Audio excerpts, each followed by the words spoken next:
bem? Espero muito que sim. Essa é a primeira aula da disciplina de técnicas de montagem e costura, né? Então, assim, primeira aula oficial. Eu tinha falado antes dos materiais e também passado a montagem dos moldes, mas essa daqui é a primeira aula.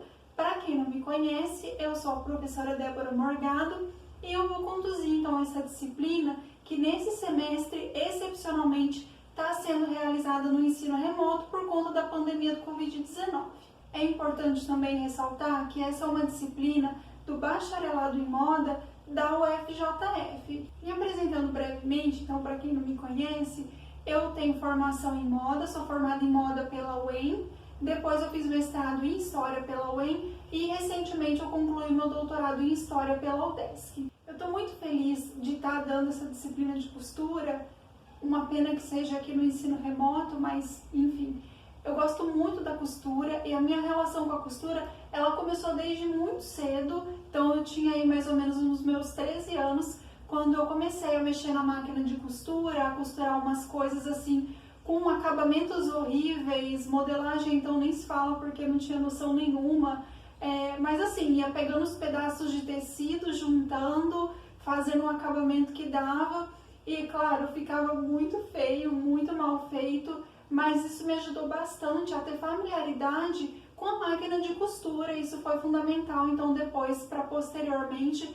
eu me desenvolver melhor na máquina de costura. Quando eu tinha 15 anos, a minha mãe, ela começou a costurar lingerie para vender, e daí ela me chamou para trabalhar junto com ela. Então, foi nesse momento em que ela me ensinou a mexer um pouco mais nas máquinas, me ensinou a usar overlock, que era algo que eu não utilizava ainda, e enfim, todos os procedimentos ali para costurar lingerie. Então, nisso eu fui criando mais capacidades. Aí depois, antes de eu entrar no curso de moda ainda, eu já morava fora da casa dos meus pais e eu precisava me virar, precisava trabalhar para sobreviver mesmo. E então foi onde eu trabalhei em 2 fábricas de costura, em 2 confecções, como costureira mesmo, naquilo que a gente conhece como chão de fábrica. Uma das empresas era de moda feminina e a outra era de moda infantil, e deu ali para eu ter bastante noção de como que funciona essa parte da costura na indústria, de como que é a divisão do trabalho, e claro, eu aprendi muita coisa e também aprendi a utilizar máquinas que eu não utilizava, porque eram todas máquinas industriais e as máquinas que eu tinha contato até então eram máquinas caseiras, mesmo o overlock que minha mãe utilizava para as lingeries, era aquele overlock que a gente chama de chinesinha, que é um overlock verdinha, talvez vocês já tenham visto. Então aí só depois que eu fui para as máquinas industriais, trabalhei com a galoneira, que era uma máquina que eu não conhecia, então também me deu bastante repertório esse período em que eu trabalhei nas fábricas, apesar de muito sofrido, porque realmente assim, costura industrial de fábrica é num ritmo muito acelerado, enfim, né, para não falar de todas as explorações que a gente encontra no setor. E daí, depois que eu entrei no curso de moda, também precisando trabalhar, eu consegui um emprego num ateliê de conserto de roupa, e eu digo que ali foi a minha maior escola, porque para a gente poder consertar uma roupa, ainda que a gente não vá fazê-la, a gente precisa saber como fazer essa roupa. Porque para a gente desmanchar determinada costura, ou então, sei lá, uma peça que é toda forrada, a gente precisa arrumar uma determinada parte. Então você tem que saber exatamente a costura que você vai desmanchar, até que ponto você vai desmanchar, onde que você vai entrar ali dentro do forro para arrumar aquilo. Então tem que ter bastante conhecimento, ao contrário do que muita gente acredita. Então ali o ritmo era completamente diferente de uma indústria. E além disso, mesmo durante o curso de moda ou em outros períodos da minha vida, eu acabei também fazendo algumas peças sob medida para quem encomendava, pedia, enfim. Então trabalhei com isso também, ainda que não tenha trabalhado muito com isso, mas tenho um pouco essa vivência. Agora que eu contei um pouco sobre a minha experiência com a costura, vou falar da disciplina em si. Eu dividi ela em 2 partes que vão ser intercaladas no decorrer da disciplina.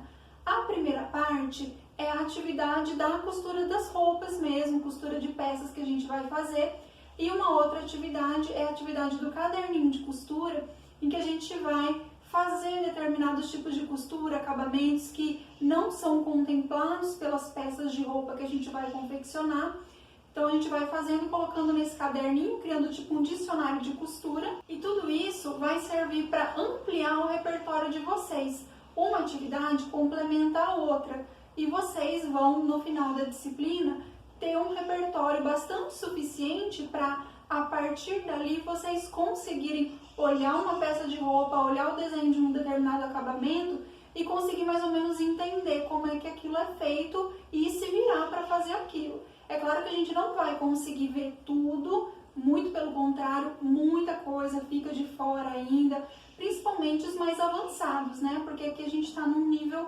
básico para todo mundo começar junto. Mas a partir disso, vocês vão começar a olhar para as roupas feitas de vocês, por exemplo, e ter noção de como que aquilo foi feito. Peguei aqui o caderninho, né, e vocês estão vendo assim como ele está gordinho, né? Tá cheio de coisa aqui dentro, mas é porque tem umas partes assim com bastante volume, então acaba dando esse volume aqui pro caderno. Eu fiz e depois, conforme a gente for fazendo as aulas, eu vou mostrando certinho cada coisa que tá aqui dentro. Depois, no final, também eu vou mostrar como é que vocês vão me entregar esse caderno, porque, obviamente, vocês não vão me enviar isso aqui pelo correio para eu ver. E sim, eu pensei, a proposta é gravar um vídeo mesmo de vocês abrindo, folheando, mostrando, conversando comigo. Acho que vai ser uma forma melhor aí para vocês conseguirem me apresentar as coisas que vocês vão fazer ainda. Mas então, eu peguei aqui o caderninho para falar para vocês que eu considero essa atividade muito especial, porque o caderninho de costura, assim, por muitos anos, durante o século XIX, durante o século XX, ele foi a forma com que muitas mulheres aprenderam a costurar, porque o tecido, né, os tecidos em geral, eram matérias-primas muito caras nesse período, né, principalmente século XIX. Então, o que se fazia é fazer as peças em miniatura e colocar num caderninho para aquilo ali ficar registrado, ficar guardado, como se fosse mesmo uma enciclopédia para você consultar depois.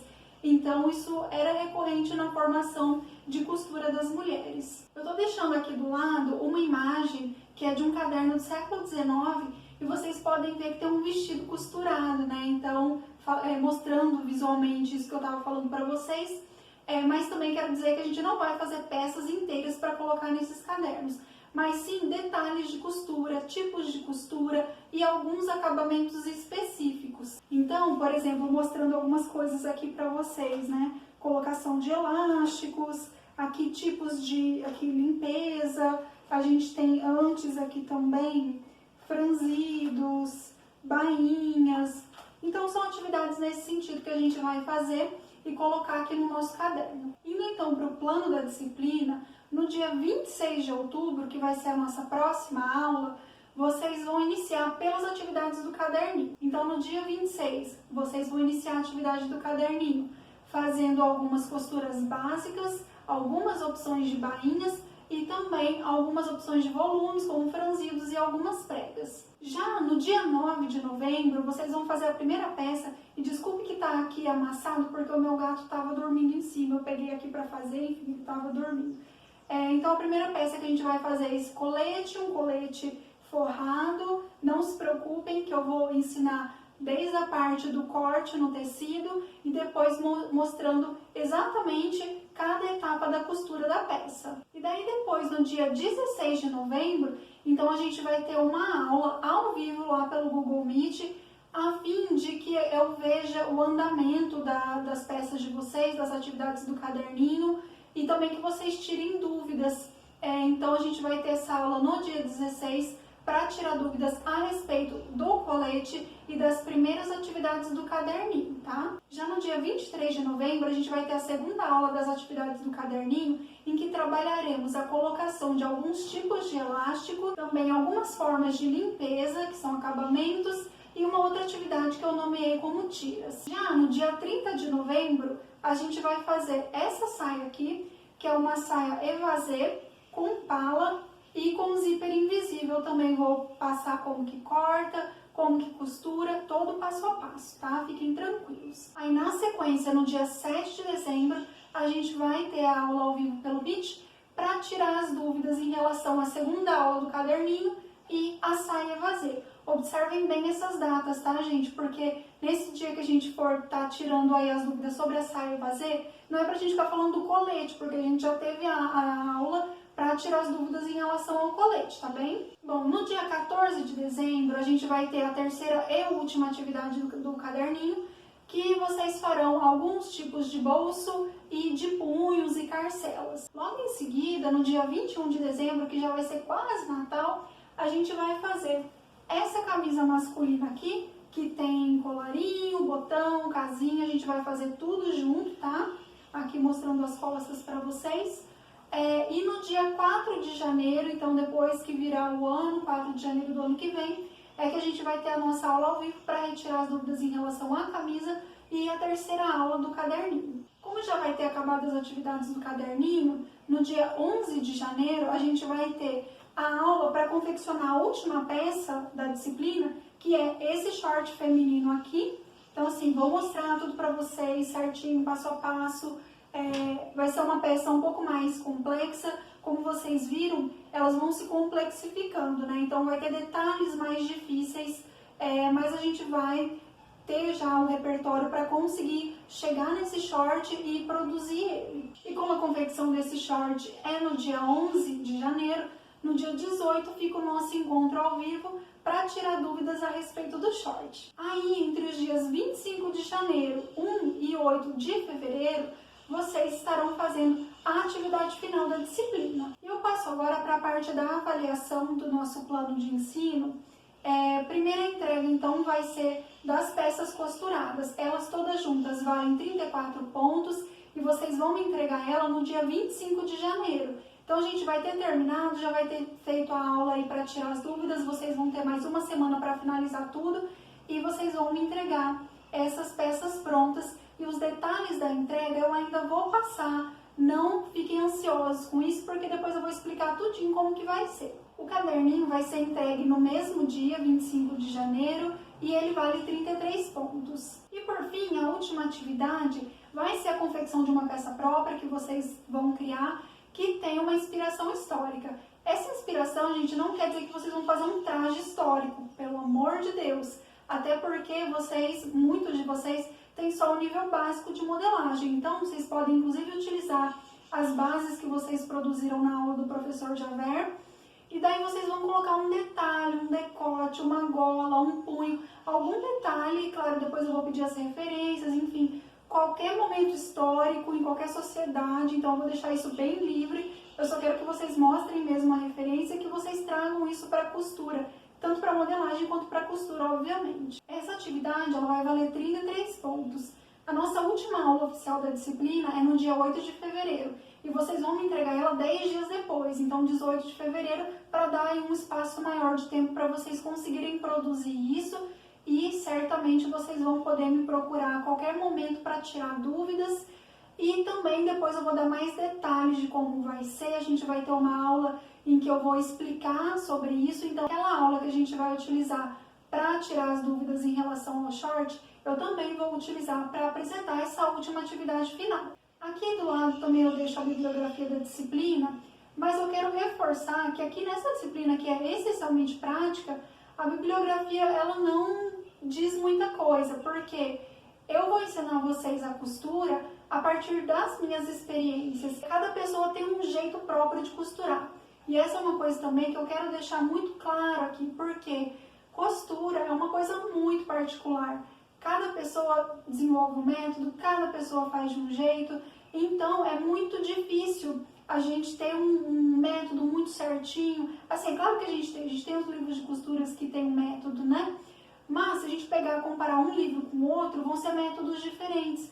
Então, é isso para dizer para vocês que é possível chegar no mesmo resultado final, e eu vou falar isso muitas vezes ao longo da disciplina, com diferentes métodos, com diferentes meios de se costurar. E eu tô gravando essa primeira parte da aula aqui na minha casa, mas eu vou pro ateliê para gravar o restante dessa aula, porque lá eu vou mostrar para vocês o laboratório, vou apresentar as técnicas, vou falar também sobre partes mais técnicas, né, de mostrar maquinário, agulha, enfim. Então essa parte eu vou fazer lá, aqui eu tô fazendo mais uma introdução mesmo. Bom, gente, vocês viram que essa é uma disciplina que vai ser totalmente prática, né? Então vocês têm uma semana atividade do caderninho, outra semana tem que costurar peça de roupa, aí no final tem uma peça para criar e confeccionar. Então a gente vai estar praticando o tempo todo. Nesse sentido, eu quero reforçar algo que eu já tinha falado no vídeo que eu estava falando, acho que foi dos materiais, que não tem como vocês só assistirem a aula e não fazer nada, sabe? Então assim, é fingir mesmo que a gente está lá no laboratório costurando e que ainda fica atividade para fazer em casa, né? Porque se a gente estivesse lá, seria dessa forma. Teria que fazer um pouquinho lá, um pouquinho em casa, ou então voltar para uma monitoria num horário que não seja da aula lá no laboratório. Então é assim que vai funcionar. Se vocês tiverem qualquer dúvida, vocês me mandam um e-mail, me mandam uma foto para eu ver como que tá ficando, manda a sua dúvida, pergunta no Classroom e a gente ainda vai ter as aulas ao vivo para tirar as dúvidas, portanto, por favor, não atrasem, porque se chegar no final e vocês estiverem com coisa acumulada, vai ser muito difícil dar conta. Então, por exemplo, vamos fingir lá que vocês têm uma dúvida, a gente vai começar a fazer o colete, uma dúvida bem no início do colete, e você precisa sanar essa dúvida para conseguir deslanchar com a peça, para conseguir fazer o restante dela. E daí você vai ficar esperando a aula síncrona para me perguntar? Não, você pode mandar a sua pergunta no e-mail, que a gente tenta aí fazer uma orientação da melhor forma possível. E na aula eu já quero que as peças de vocês estejam em andamento. Se tiver pronta, deu tudo certo, ótimo, também vou querer ver. Mas assim, que pelo menos já esteja em andamento, que a dúvida seja sobre coisas pontuais, porque eu espero assim que as dúvidas que vocês tenham, que vocês me enviem no Classroom ou por e-mail, combinado? Bom, antes de ir para o ateliê e mostrar tudo por lá, eu quero falar um pouco sobre ritmos de costura e dizer qual que é o ritmo que pauta essa disciplina. Então, a gente tem basicamente 2 ritmos de costura, que é o da costura industrial e o da costura de ateliê. Na costura industrial, a gente tem uma divisão do trabalho altamente seriada, de modo que cada costureira ela vai executar uma função, então 2 funções, são sempre poucas funções, geralmente sempre em uma máquina só, e uma costureira precisa do trabalho da outra para conseguir fazer a parte dela. Então, por exemplo, se a gente vai pensar aqui na colocação de manga, então eu preciso que antes uma costureira feche os ombros da peça e daí depois que ela fechou os ombros, aquele lote de roupas passa para a costureira da frente que está pregando as mangas. E depois a gente vai ter a costureira que vai estar fechando as laterais e assim por diante. E nesse exemplo que eu dei, tem uma coisa super importante, que é a questão da sequência de montagem. Ou seja, existe uma ordem lógica para a gente montar as partes. Nem tudo na costura depende dessa ordem lógica, então tem coisas que a gente pode inverter a ordem que não vai afetar o resultado final. Mas há coisas que não tem como a gente fazer se não tem uma etapa anterior que foi feita. Então, nesse exemplo mesmo que eu dei, como que eu vou pregar a manga se eu dependo da costura aqui do ombro para eu conseguir pregar a manga? Então, há essa sequência. E quem define a sequência na indústria é a costureira pilotista. Quando uma peça é criada, ela é concebida e modelada numa confecção, ela precisa ser costurada pela primeira vez, correto? E quem vai fazer isso, então, é a costureira pilotista. Então, a confecção ela vai ter ali um quadro de costureiras pilotistas. Esse quadro, né, o número de costureiras vai ser maior ou menor, dependendo do tamanho da empresa. E essa costureira, ela vai pegar a ficha técnica do produto, que tem ali o desenho técnico com as especificações, e também ela vai pegar as partes da modelagem cortada e ela vai costurar aquilo pela primeira vez. Então, é uma costureira que tem que ter muito mais experiência que a costureira do dito chão de fábrica, que está lá fazendo aquela parte mais seriada.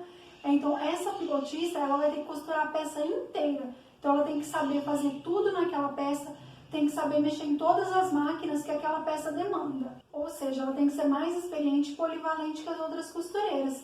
E conforme, então, ela vai vendo, determinando qual que vai ser a ordem de colocação de cada parte, qual que vai ser o maquinário que vai ser utilizado, ela vai escrevendo isso na ficha técnica. Então, a gente vai ter ali a sequência de montagem da peça. Então, ela vai dizer, ó, a primeira coisa a ser feita é unir os ombros com a overlock, né? Então, pensando em uma peça de malha. ela é que vai indicar isso. E depois isso vai para a linha de montagem, então quando essa peça já estiver aprovada, isso vai para a linha de montagem. Chegando na linha de montagem, né, que daí seria então as costureiras lá da produção, do chão de fábrica, sempre vai ter uma chefe de setor que vai pegar ali aquela ficha técnica e o que a pilotista escreveu sobre a sequência e vai delegar para cada costureira uma função diferente dentro daquele lote de roupas. E não pensem, gente, que para o estilista não é importante entender de costura, porque muitas vezes a pilotista ela tem um conhecimento limitado e principalmente se a gente quiser desenvolver uma peça mais elaborada, uma peça com acabamento diferente, pode ser que a pilotista não tenha repertório para lidar com aquilo. Então é aí onde entra o estilista orientando como precisa ser feita aquela costura. E daí eu tenho até um caso sobre isso, né, que durante o curso de moda, por um período, eu trabalhei no estilo de uma fábrica e chegou um momento em que a gente criou uma peça um pouco mais conceitual, mandou ali para o setor de pilotagem e elas não conseguiam costurar de jeito nenhum. E daí eu lembro que eu levantei e fui lá, eu fiquei praticamente o dia inteiro no setor de pilotagem com elas para poder conseguir fazer a peça. Então, assim, foi muito importante eu ter esse conhecimento naquele momento. Bom, falei também, né, da importância da ficha técnica, a ficha técnica que vai ser composta especialmente pelo desenho técnico com especificações, além da identificação da peça, da empresa, enfim. Aí vai ter uma parte também com as especificações sobre o tecido, aviamento, beneficiamento, se tiver, tamanho, grade. Então vai ter todas essas informações na ficha.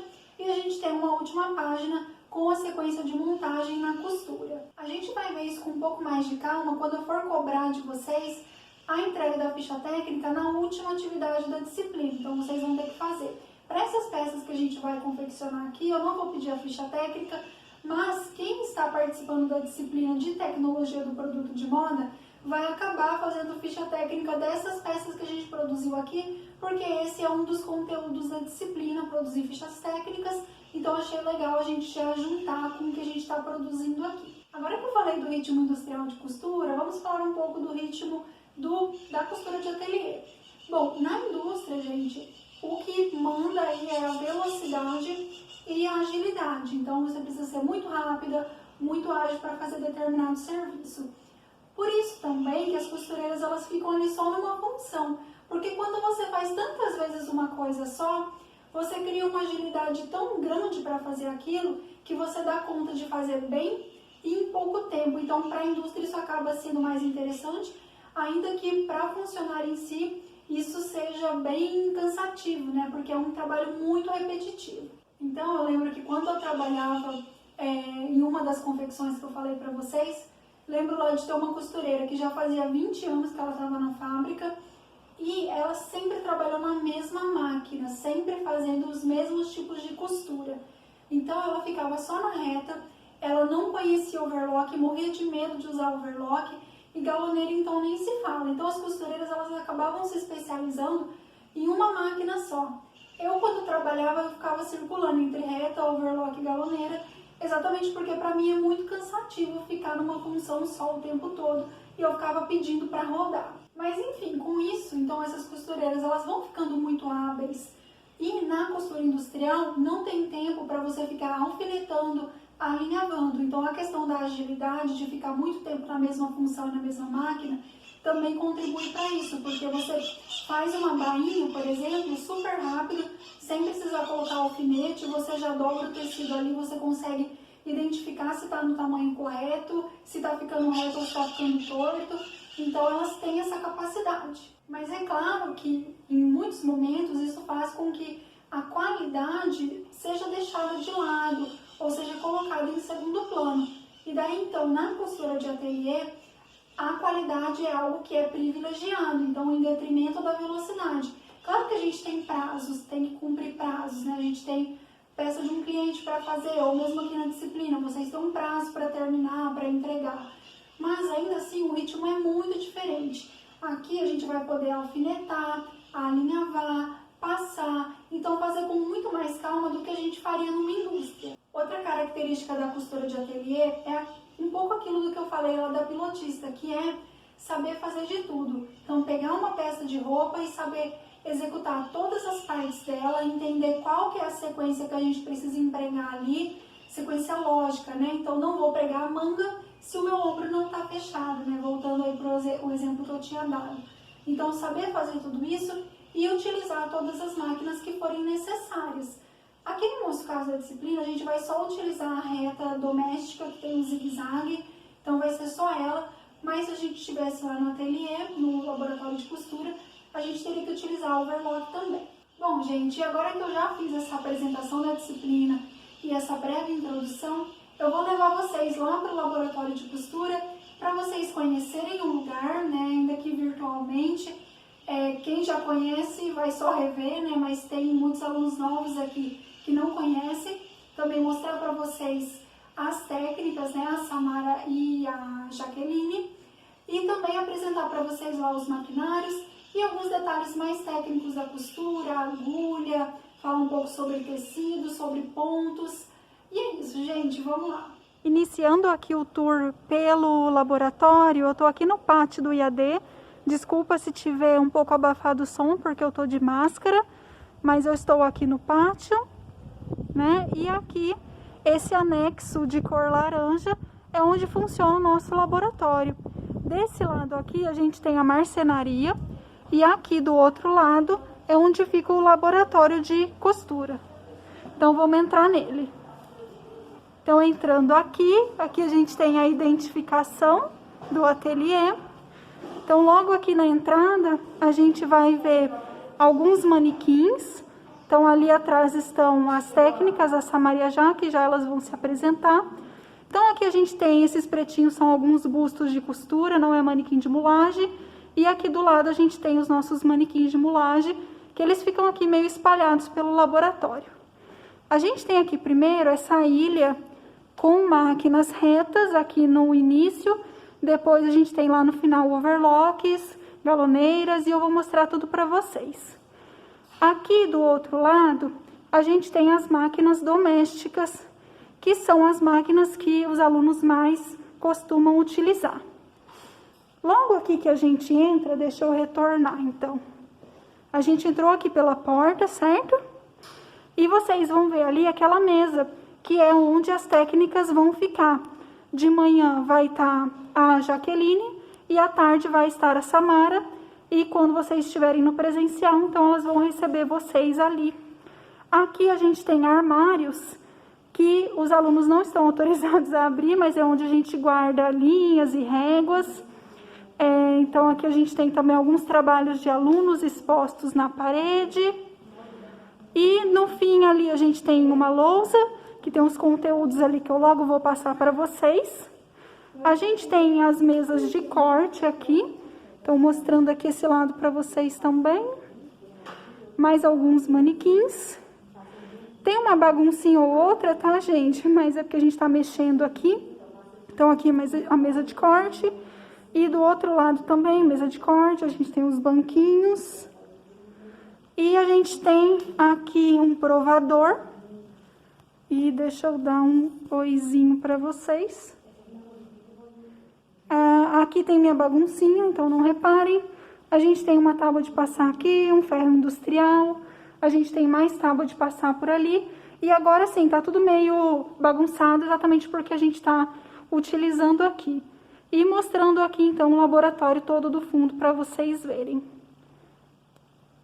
Bom, pessoal, e agora que o turno ateliê foi feito, eu vou apresentar para vocês as técnicas aqui do laboratório, a Jaqueline e a Samara. Oi, meu nome é Samara, eu trabalho aqui na universidade desde 2017, eu me formei em design de moda em 2011 e logo após a minha formação eu fui trabalhar no meu ateliê. E aí eu trabalhei no meu ateliê até vir para cá, para a universidade. Até hoje eu trabalho, na verdade. Eu faço costura sob medida, vestidos de festa, de noiva, peças exclusivas.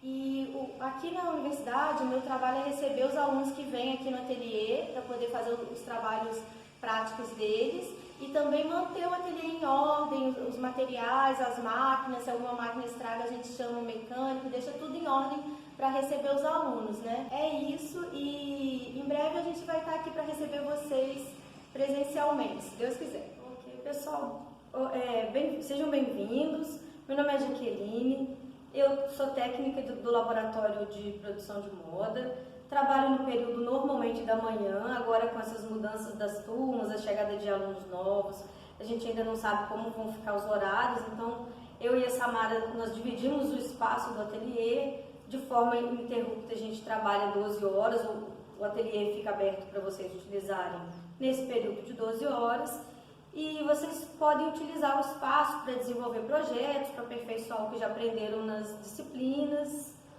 Minha formação, eu tenho uma formação técnica do Senai, sou formada em pedagogia, minha graduação é em pedagogia, e o que eu puder estar fazendo para ajudar vocês, podem contar comigo.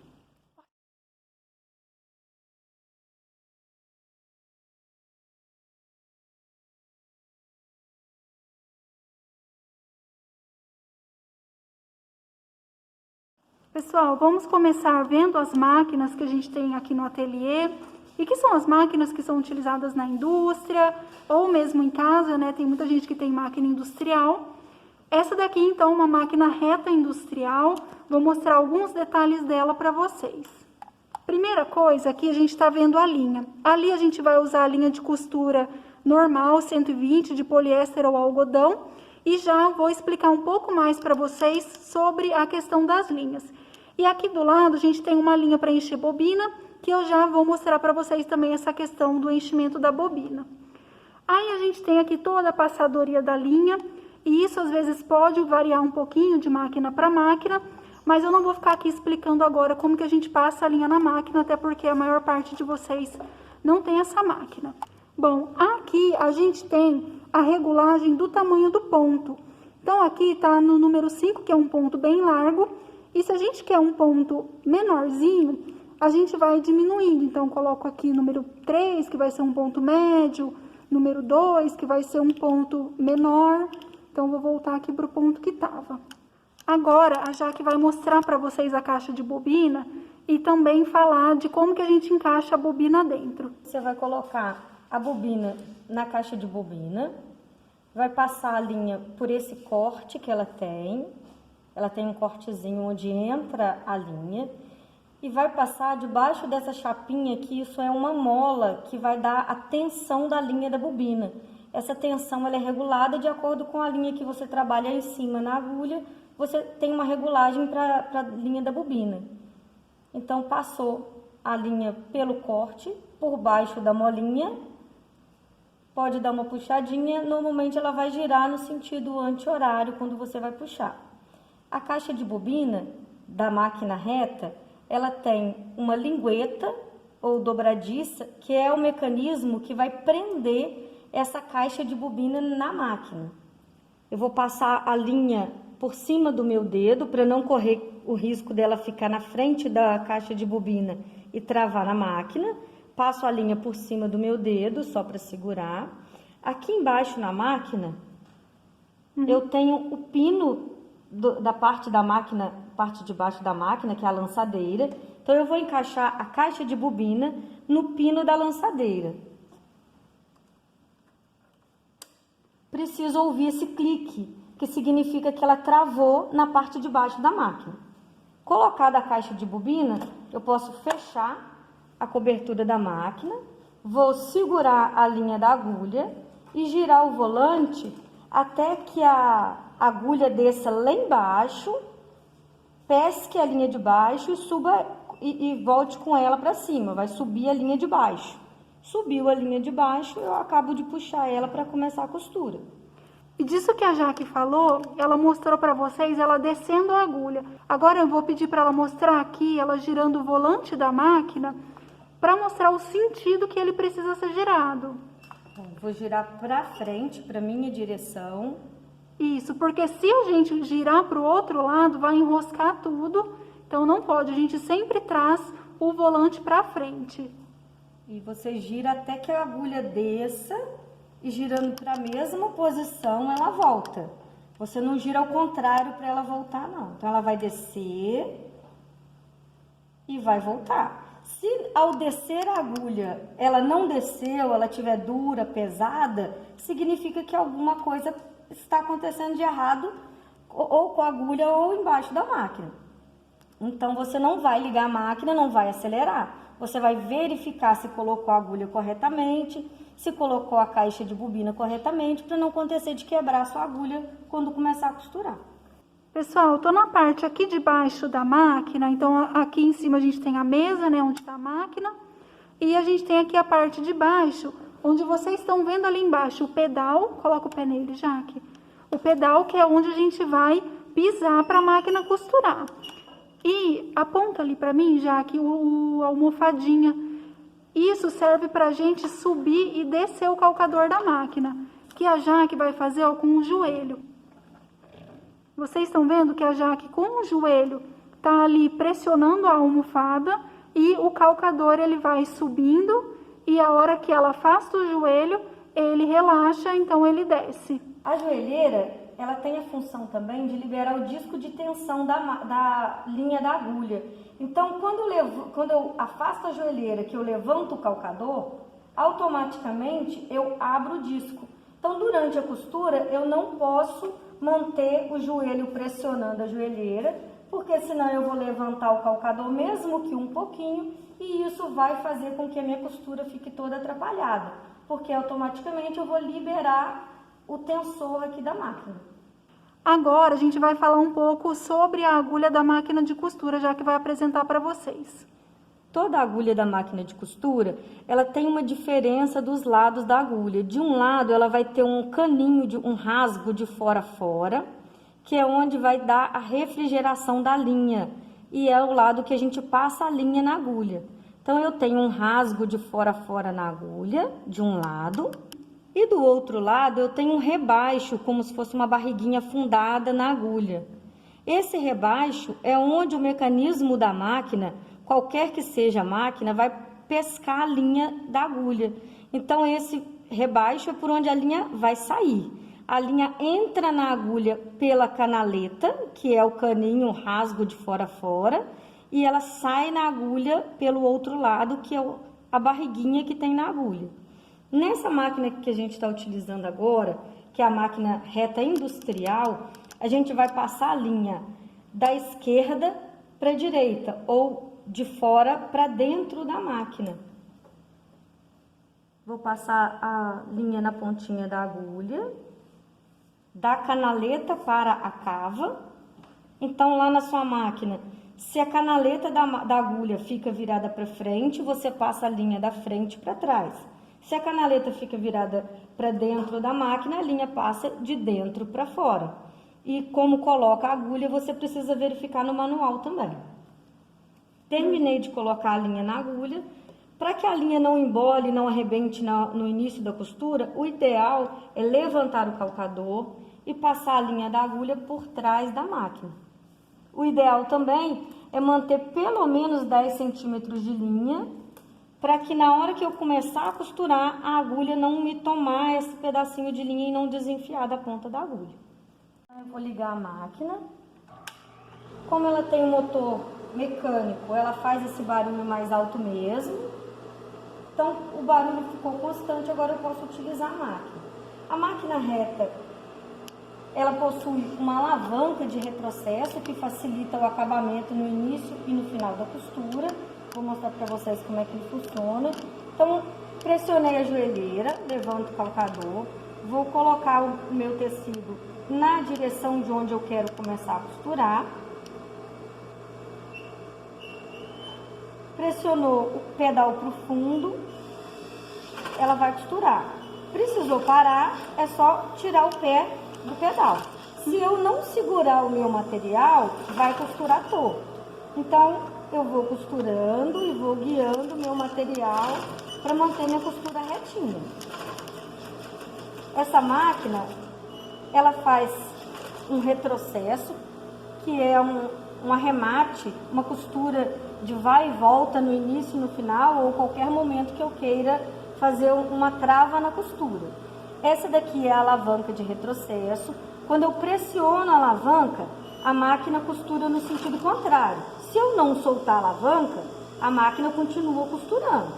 Como eu quero fazer só um arremate, eu Fiz um pedacinho para trás, soltei a alavanca, a máquina costura para frente de novo.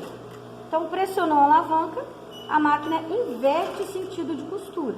Soltei a alavanca, ela volta com a costura de novo. Esse retrocesso, esse arremate, ele deve ser de mais ou menos 1 centímetro para não atrapalhar a costura, não ficar aparecendo na peça.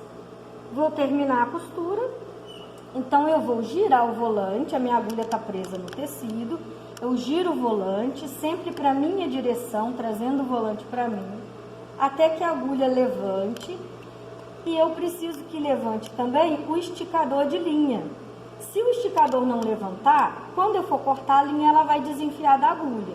Então, eu vou girar o volante até que a agulha levante e depois levante o esticador. Quando ele levantou, eu levanto o calcador para a linha ficar leve, puxo para trás e corto lá na direção do finalzinho da máquina, deixando mais ou menos uns 10 centímetros. E aqui a gente está vendo então a costura pronta pelo avesso e pelo direito ela faz aquele ponto reto padrão de máquina. É possível também na máquina reta a gente já ir costurando e enchendo a bobina ao mesmo tempo. Então quando a gente tem um lote de roupa muito grande para fazer, da mesma cor, então o ideal é que a gente vá costurando e enchendo as bobinas. Então a linha fica aqui nesse outro lado.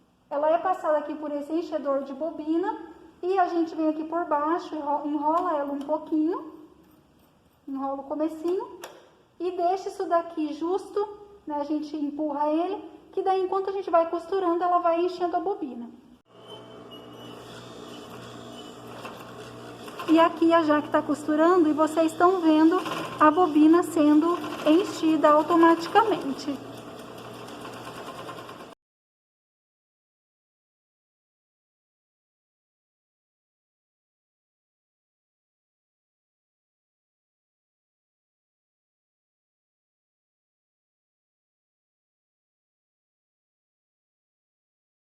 Pessoal, agora eu vou mostrar para vocês a overlock, que é a máquina que a gente utiliza para fazer um chuleado na borda, dando um acabamento no avesso do tecido.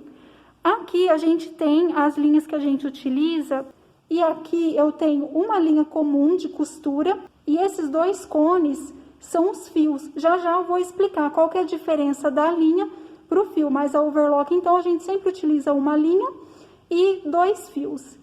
Aqui é a máquina toda aberta, os fios passando aqui por dentro dela. Estando aqui no ateliê, as técnicas auxiliam vocês a passar o fio. E se vocês têm overlock aí na casa de vocês, tem que pegar o manual para ver como que passa o fio. Mas geralmente aqui tem umas instruções na tampinha para o lado de dentro. Bom, aqui na overlock, gente, eu quero mostrar para vocês a questão de subir o calcador. Vocês estão vendo ali que a gente tem 2 pedais, certo? Aquele mais estreitinho é pra gente subir o calcador. Aí a Jaque tá apertando, deixa eu ajustar a câmera. A Jaque tá pisando nele, vocês estão vendo? Coloca o dedo no calcador. Isso, aí vocês estão vendo que o calcador tá subindo. Aí a gente encaixa o tecido ali pra ele ser costurado. E vai ser encaixado bem na bordinha, deixa eu mostrar aqui pra vocês. Vai ser encaixado bem na borda, porque ali onde a Jaque está mostrando tem uma faquinha. E essa faquinha vai refilando o tecido, ela vai cortando o tecido. Então, a gente tem que cuidar para ele ficar sempre na bordinha, para não arrancar um pedação do tecido fora. E daí, quando for o momento da costura, depois então ela subiu o calcador e ela vai colocar o tecido. Abaixou o calcador, ela vai costurar com os 2 pés naquele pedal mais largo, tá? Tem gente, como eu, por exemplo, que eu não consigo costurar com os 2 pés igual ela tá fazendo, mas o correto é com os 2 pés, mas a gente pode fazer com um só, isso aí não importa muito. Uma outra coisa que eu quero mostrar aqui no overlock é que conforme o tecido vai sendo refilado aqui, ele vai caindo nesse bocal e ele desce. Então a gente coloca uma caixa ou uma sacola na ponta dele para recolher esse resto de tecido. Agora a gente vai ver a máquina funcionando e a Jaque está aqui ligando ela. E aqui a gente tem um motor eletrônico que foi trocado recentemente esse motor. Então, o botão de liga e desliga é diferente da reta. E também, outra coisa que é diferente é que vocês viram que a Jaque ligou e ela não fez barulho, né? Exatamente porque esse motor é eletrônico, ele é silencioso. Então, aqui, fica aqui um pouquinho diferente. E vamos ver ela costurando, então. Então, a Jaque tá levantando o calcador, posicionando o tecido embaixo, bem na borda, para a faquinha não comer muito do tecido. E agora ela tá pisando lá naquele pedal mais largo, fazendo a costura.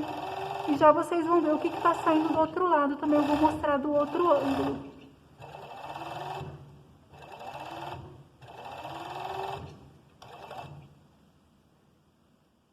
Então, aqui a gente vê a costura chuleada, que dá esse acabamento pelo lado avesso do tecido. E agora eu vou pedir pra Jaque costurar comendo assim um pedaço do tecido, só para vocês verem como que a máquina corta. Então, aqui ela não tá colocando na borda. Olha como o tecido tá saindo ali. Então, por isso que a gente tem que tomar cuidado quando vai utilizar o overlock, treinar muito antes de passar a costura nela. Bom, agora eu trouxe vocês aqui para um outro ângulo, para mostrar a máquina costurando aqui de outro ângulo. E também, a Jaque cortou o tecido com a borda arredondada, vocês estão vendo? E aí ela vai mostrar para vocês como que a gente vai levando o tecido para a gente não correr o risco de cortar nada além do que a gente deve, tá? Então, vão vendo que ela vai girando o tecido com muita suavidade. Quem já tem prática, vai assim, faz rapidinho. Mas para quem tá começando, tem que ir bem devagar.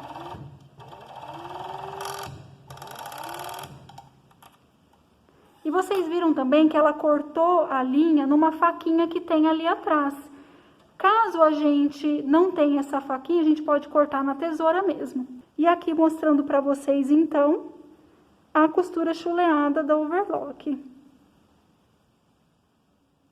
Bom, agora eu vou mostrar aqui para vocês a interlock. E essa interlock, vocês podem ver que ela tem mais fios que a overlock. A gente acabou de ver a overlock e agora a gente vai ver a interlock. Então, aqui a gente tem 2 fios, que são os fios que eu vou falar depois melhor para vocês, qual que é a diferença entre o fio e a linha. Mas esse aqui não é a mesma coisa que aquela linha de costura ali, tá? E a gente tem ali 3 linhas. A overlock, a gente viu que ela faz aquela costura chuleada. E a interlock, ela vai fazer, além do chuleado, uma costura de reforço. Aqui eu tô mostrando ela para vocês aberta. Ela é super complicada de passar a linha. Mas aqui no ateliê, se vocês forem usar mesmo, quem auxilia nessa parte são as técnicas. E agora a gente vai ver o funcionamento.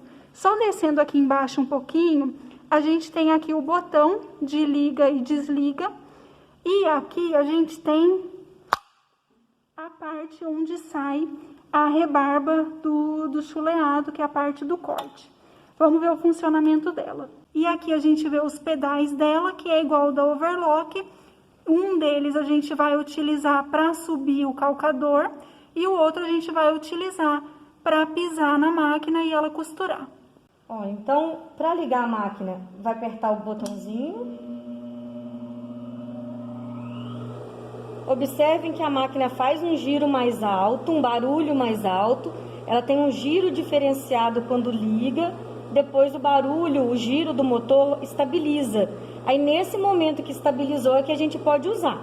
Sempre que você tiver uma máquina industrial, a reta, overlock, debrum, sempre precisa esperar o motor estabilizar a velocidade para você usar. Senão você força a máquina e pode queimar o motor. Agora ela tá pisando no pedal para subir o calcador, para daí então costurar. Posiciona o tecido bem na borda ali, porque tem uma faquinha ali, igual da overlock, que acaba cortando o excesso de tecido.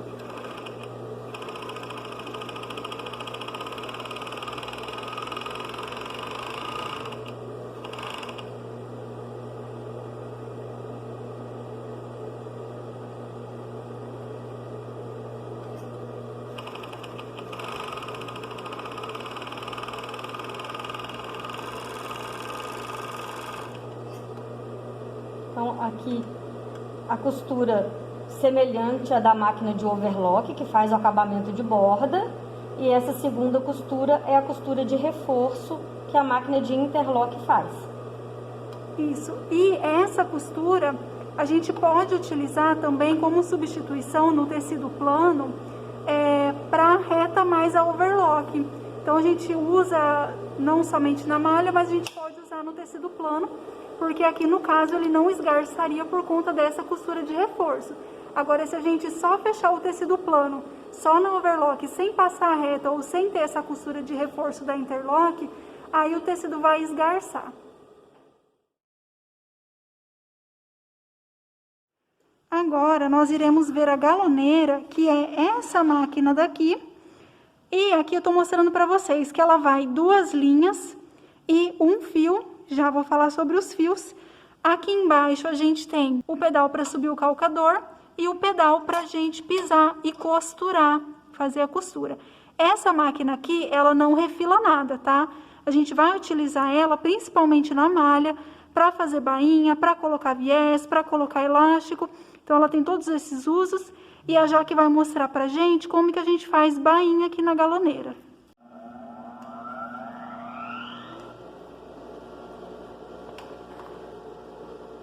Essa máquina, ela não está equipada com nenhum dispositivo, nenhum aparelho que me ajude a fazer a bainha. Então, para eu fazer a bainha, eu vou dobrar o meu tecido na largura que eu preciso de fazer a bainha. Eu vou dobrar o meu tecido na largura determinada de fazer a bainha e vou posicionar a minha agulha de fora da máquina o mais próximo possível da dobrinha que eu fiz do tecido, a parte de baixo do tecido. Então, para isso, eu passo a mão para eu sentir onde está essa dobrinha, levanto o calcador pisando no pedalzinho menor, posiciono o meu tecido de forma que a agulha de fora fique próximo do finalzinho da dobra do tecido. Posso criar um mecanismo com uma fita para marcar e deixar retinho, ou vai no olho, dobra, vira com o direito para cima e costura. Pisou no pedal para frente, a máquina costura. Precisou parar, tira o peso do pé, que diminui a velocidade de costura.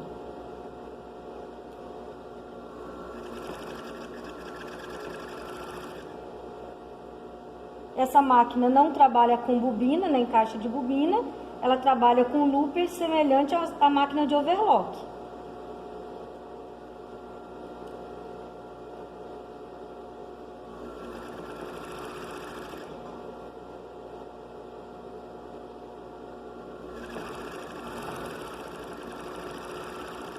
Não tem retrocesso nessa máquina. Chegou no finalzinho da minha costura. Se for uma parte circular, eu passo a costura em cima de onde eu iniciei. Vai ficar uma costura sobre costura. Preciso levantar a agulha, levantar o esticador também. Nesse caso, a agulha já está levantada. Agulha levantada, esticador levantado. Pressiono o pedal para levantar o calcador. Aqui é possível visualizar melhor. Quando eu levanto o calcador, a própria máquina libera o tensor das linhas para que eu possa puxar o tecido para trás. Levantei o calcador, vou puxar para trás. Se eu sentir que mesmo levantando o calcador tá pesado para puxar, eu não vou danificar o meu tecido. Eu posso liberar aqui com a mão a linha e aí me facilita puxar para trás. Isso é comum acontecer quando eu trabalho com tecido fininho ou a linha tá com uma regulagem mais pesada. Então, dei uma aliviada na linha e vou puxar para trás da mesma forma. E corta lá atrás, deixando um pedacinho de linha para que na próxima costura ela não desenfie da agulha. Então, aí a gente está vendo o direito da costura e agora a Jaque está mostrando o avesso pra gente. E a gente viu que como ela deixou o tecido bem alinhado, então a vira que ela fez da bainha bem alinhado com a agulha, a gente vê que não sobrou tecido aqui para fora da costura. Se ela, por exemplo, tivesse feito uma vira mais larga do que o posicionamento que ela deu ali na máquina, por exemplo, ó, esse daqui, tá vendo que fica uma sobra de tecido. Então, por isso que a gente tenta deixar bem aproximado para não ter esse desperdício de tecido nem ficar torto.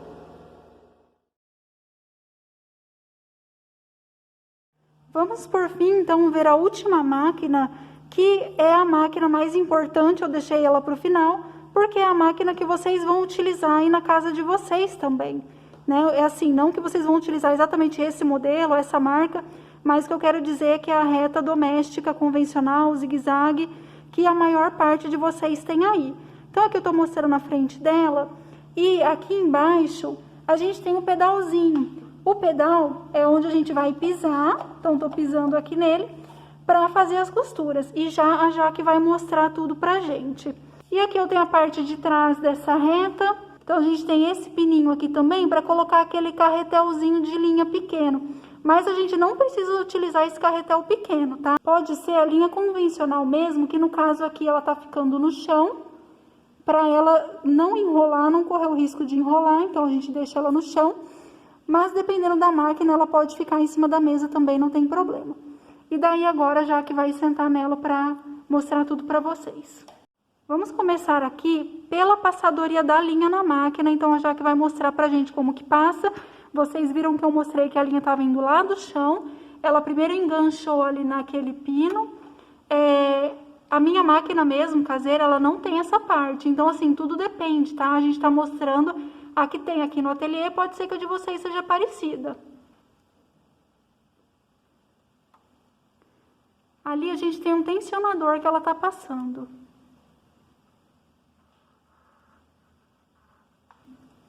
Aqui eu vou passar no tensor da máquina. Aqui era um pré-tensor. Se a sua linha for fininha ou se ela não estiver regulada, às vezes não tem nem necessidade de passar aqui. Vai passar direto no ganchinho e vai passar no tensor.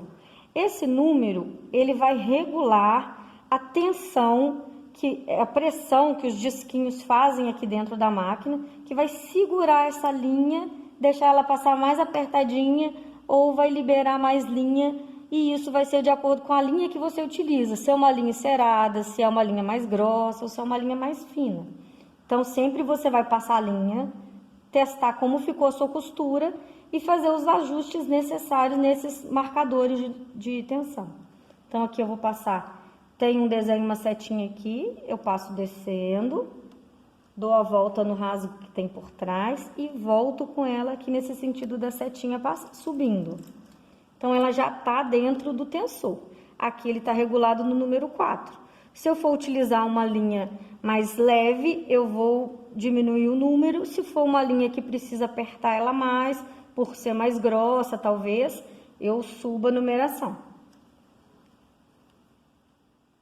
Esse aqui é o esticador da linha. Ele tem uma aberturazinha que quando você gira, ele mesmo já pode pescar. Ele já pesca a linha.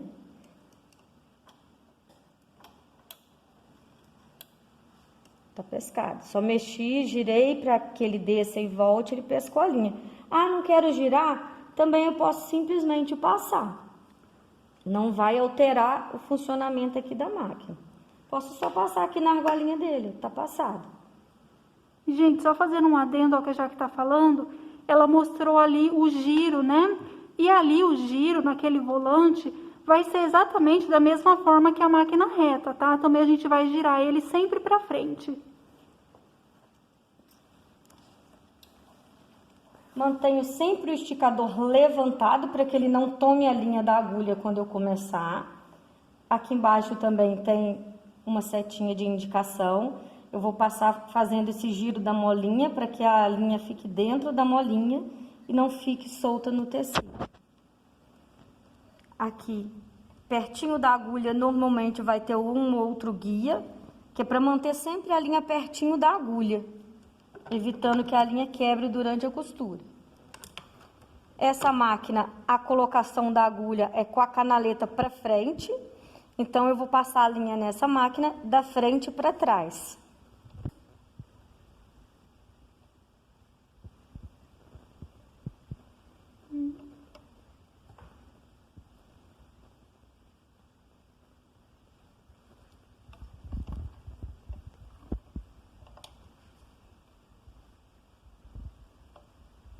E aí vou passar a linha por baixo.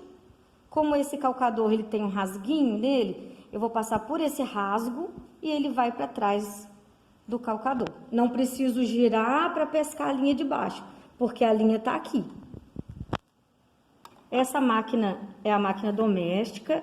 O funcionamento dela é um pouquinho diferente da industrial. Então, normalmente, a gente não tira a caixa da bobina.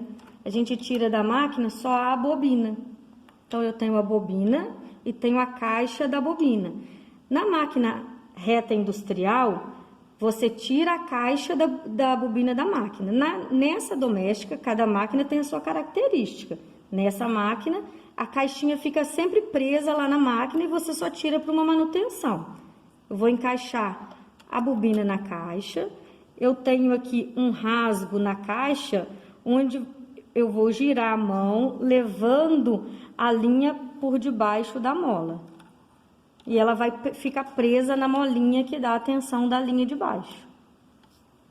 Aí eu vou girar ela também, quando eu puxar, eu vou estar girando automaticamente no sentido horário. Aí, pessoal, só fazendo um adendo, é bem isso que a Jaque falou, em relação a cada máquina ser de uma forma. Porque a minha mesmo é uma reta doméstica, só que ela é de outra marca, e daí ela vai ter a caixa de bobina. Vocês vão me ver utilizando ela na disciplina, e ela tem a caixa de bobina igualzinha da reta industrial que a gente mostrou. E daí, para colocar, vai seguir aquela mesma coisa que a gente mostrou na reta, e cada máquina vai ter a sua colocação. Como agora eu tirei a linha da bobina, agora eu seguro lá atrás a linha da agulha.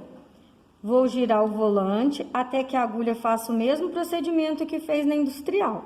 A agulha desce, volta e volta pescando a linha da bobina. Se eu não estiver segurando ela aqui atrás, ela não puxa sozinha não. Então, ela vai ficar bem curtinha lá embaixo da máquina. Quando eu puxar aqui, ó, eu trago a de baixo. Essa laçadinha e a linha de baixo. Trouxe as duas, posso fechar a base da máquina. Os calcadores extras para trocar, para fazer diversas costuras diferentes nas máquinas, de acordo com o calcador que eu quiser utilizar, eu vou trocar de uma forma. Esse daqui, ó, esse é o calcador para fazer casinha. Ele tem uma basezinha de encaixe na máquina. Então, eu vou tirar, desenroscar o parafuso. No caso dessa máquina doméstica, não precisa de chave, desenrosco com a mão mesmo. Vou soltar, soltei o calcador inteiro, com o suporte do pezinho. E troco.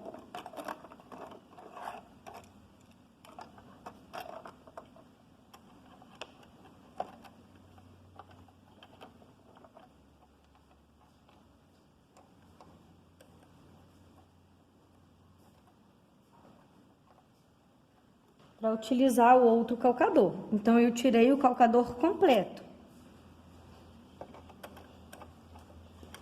E alguns dos acessórios, dos calcadores que você troca na máquina, você troca só a basezinha do pé.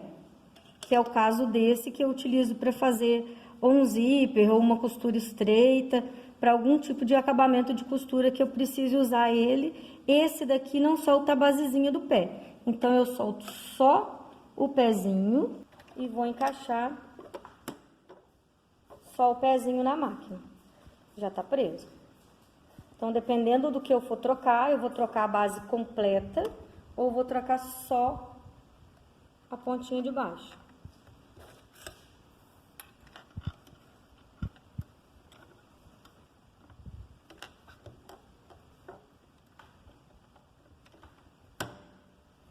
Do lado da máquina eu tenho um interruptor, que ele vai ligar a máquina. A máquina doméstica, ela já vem com uma luz. Então, liguei a máquina, a luz acende. Aqui atrás eu tenho a alavanquinha que vai levantar o calcador e abaixar o calcador. Pressionou para cima, levanta, trouxe para baixo, abaixa o calcador. Então, para eu começar a costura, eu vou levantar o calcador, posicionar o meu tecido onde eu preciso, abaixei o calcador para costurar. eu tô com a agulha centralizada, eu posso usar a agulha mais para a direita, mais para a esquerda, mas nesse momento eu estou usando ela centralizada. Aqui eu tenho a opção de ponto da máquina, estou trabalhando com o ponto reto, sem fazer o zigue-zague, tá na reta e na característica da reta. Aqui eu tenho o botão de tamanho do ponto, aqui está regulado no tamanho 3, ele vai do 0 ao 5, e aqui eu tenho o botãozinho que vai fazer o retrocesso, igual o retrocesso da máquina industrial, só que aqui é pressionou e soltou. Pisou no pedal, a máquina costura, não quis costurar, tira o pé, vai levantando o pé e a máquina vai diminuindo a velocidade. Afundou o pé, ela vai mais rápido. Tirou o pé, ela para. Então, sempre vai guiando para não ficar torta a costura. E no finalzinho da sua costura, se você precisar fazer o retrocesso para não desmanchar, nessa máquina você pressiona esse botãozinho, costura normalmente, aí ela vai para trás, soltou o botão, ela vem para frente de novo. Terminou a costura. Ela normalmente, se ela estiver regulada, pelo menos essa da Sinja, ela normalmente já para com a agulha levantada e o esticador levantado. Se caso a sua não para com a agulha levantada e o esticador levantado, é o mesmo procedimento. Gira o volante até que a agulha desça e volte. Mas voltou a agulha, preciso voltar o esticador também. Agora eu tenho os dois no alto, a agulha levantada, esticador levantado. Levanto o calcador e puxo para trás, sempre para trás, porque se eu puxar para frente, principalmente com uma linha grossa, quando eu puxo para frente, eu posso quebrar ou empenar a minha agulha, porque ela mexe quando eu puxo para frente. Então, sempre você puxa para trás, que fica estabilizada a sua agulha. Pessoal, agora a Jaque vai mostrar para vocês um treino de máquina de costura para pegar prática, caso vocês ainda não tenham. Então, aqui vocês estão vendo que eu peguei uma régua e eu fui traçando linhas retas. Então, aqui é um treino com linhas retas. Então, fui fazendo tipo uma espiral, só que reta. E vai ser legal também para a gente treinar os cantinhos. A hora que a gente chega no canto, tem uma coisa diferente aí para a gente fazer. Então, a Jaque vai mostrar na casa de vocês. Se vocês não tiverem prática, peguem um algodão cru, risquem aí mais ou menos da forma como eu fiz. E a Jaque vai mostrar iniciando pelo retrocesso e fazendo só um cantinho pra gente ver, só para vocês terem uma noção mesmo. Então, aqui eu vou fazer o retrocesso para começar. Vou levando o tecido.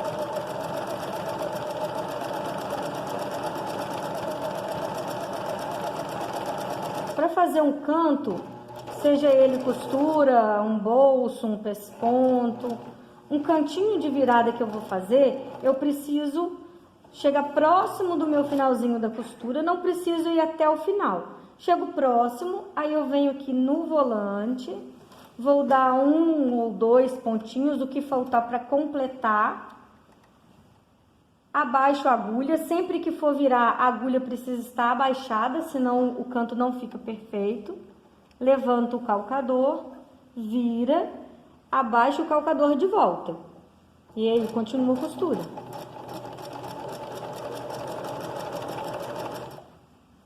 E é isso, gente. Aí vocês podem continuar.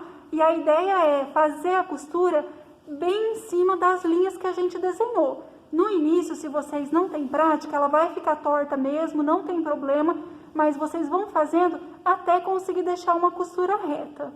E agora eu vou mostrar para vocês um exercício que a Jaque vai aqui costurar, que é uma espiral redonda. Só uma outra coisa, gente, eu tô utilizando aqui 2 folhas de tecido, que fica mais interessante para a máquina do que a gente costurar sobre uma folha só, tá? Então, a Jaque vai começar ali também, dando um retrocesso e levando esse tecido aí, tentando ficar exatamente em cima das linhas que a gente desenhou, que nesse caso possuem curvas. Eu vou fazer o retrocesso também, para não desmanchar a costura. E agora, eu preciso, como a máquina vai fazer uma costura reta, e eu quero fazer uma costura curva, eu preciso vir trazendo o meu tecido em direção à agulha, devagar, para ele não sair tudo fora de uma vez só. Então, eu vou costurando e venho trazendo ele.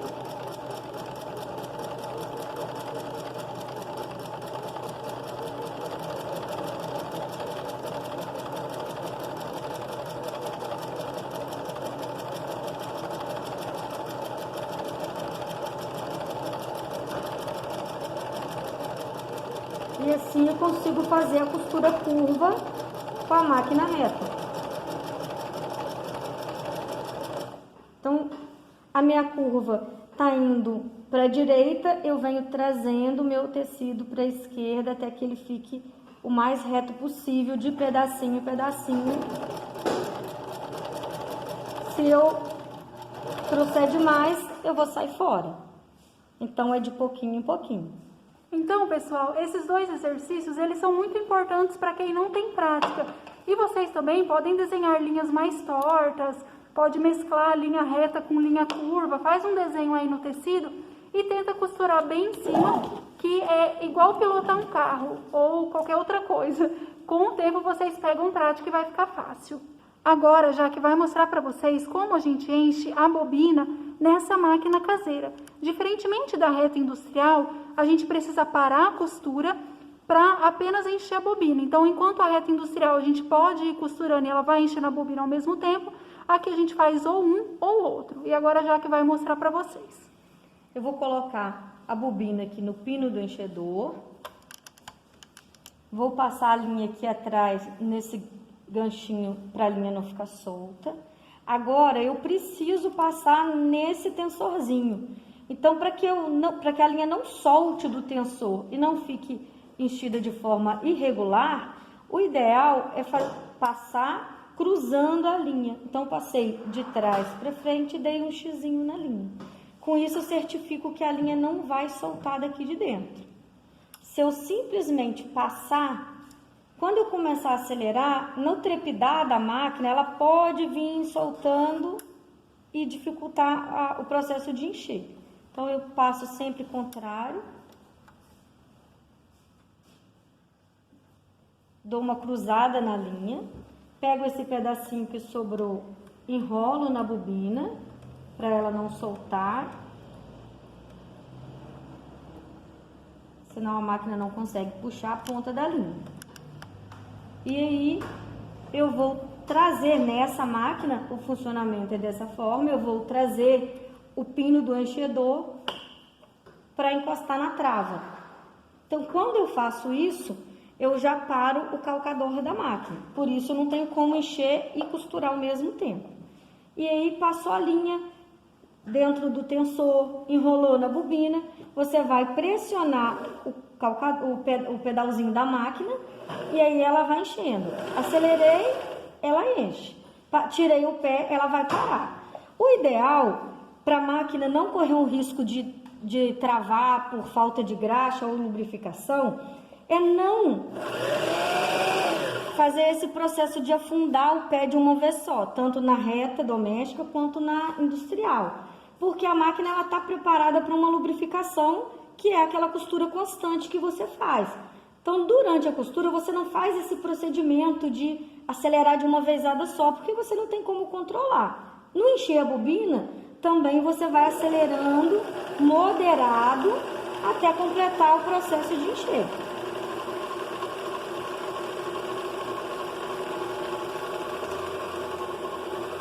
Ali ela já parou, ó, tô pisando e ela não encheu mais. É porque o disquinho tá regulado que ela encher pouquinho. Essa alavanquinha tá muito próxima, então se a alavanquinha estiver mais longe, ela vai encher mais, ó. Ali ela já tá segurando. E aí eu posso voltar ela com a mão, porque ela não tá enchendo mais. Isso porque a máquina, a gente tá com praticamente um ano parado, então os mecanismos ainda tem que voltar também junto com a gente.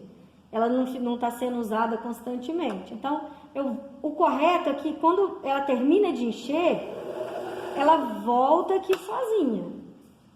Ela destrava. Mas se ela não destravar, parou de encher, é só você voltar com a mão. Do mesmo jeito que eu trouxe para a alavanca, eu afasto da alavanca. E pode cortar a linha e usar. Perfeito. Gente, e também vale ressaltar, mais uma vez, cada máquina é uma máquina. Cada máquina vai ter o seu procedimento. Então, eu quero que vocês vejam na máquina de vocês o manual dela. Se vocês não têm o manual, joga o modelo no Google, que ele vai te dar um manual com certeza. E daí vocês procurem como que se dá todos esses processos. Ficou na dúvida? Faz um vídeo da sua máquina e manda para mim, manda no meu e-mail, que a gente tenta também fazer essa orientação à distância. E agora que a gente viu as máquinas, então, eu vou apresentar para vocês alguns acessórios importantes, principalmente linha, agulha, e vou falar também um pouco sobre os tecidos.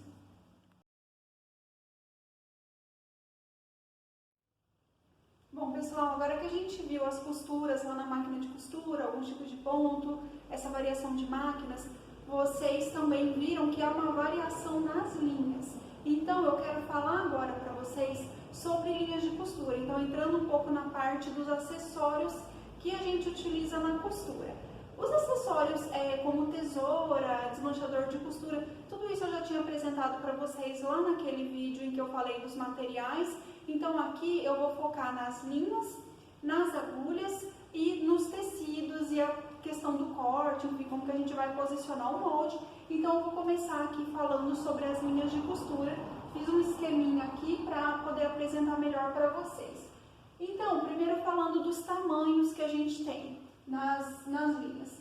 Quanto maior a numeração da linha, mais fina ela vai ser. Então, por exemplo, eu vou pegar aqui, essa é uma linha de costura convencional, uma linha de costura padrão.